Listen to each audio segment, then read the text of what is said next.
When you talk about all the money and energy that goes into finding that one cure for cancer, doesn't it seem to make more sense to put more energy into prevention in the first place? And It's always better to prevent a disease than to treat it.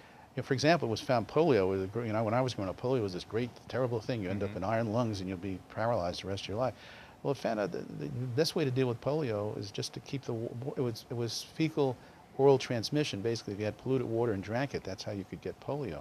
And if you had clean water supplies, polio would go away. It's a simple way of getting rid of polio. You didn't have to spend billions on vaccines. Well, that's what they did anyway. But having clean water would have been much simpler. And a lot of public health problems from the 19th century, as cities became really big and they didn't have good sewer system, really were preventable by bringing in simple public health measures.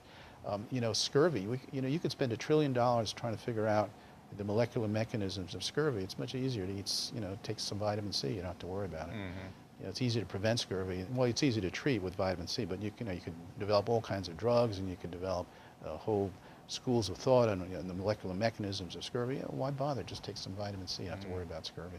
It's always easier to prevent something. I mean, scurvy was like cancer in the 16th, 17th century. I mean, tens of thousands of sailors were dying from scurvy. It was a major public health problem. And there were researchers at universities trying to figure out the basic science of scurvy. And Lynn said, you have to do is take some oranges.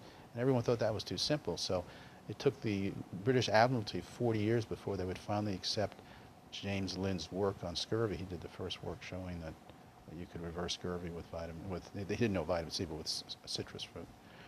So yes, prevention is always easier than treatment. And in fact, if people ate well, I'd be out of business. Great, then I could do something else.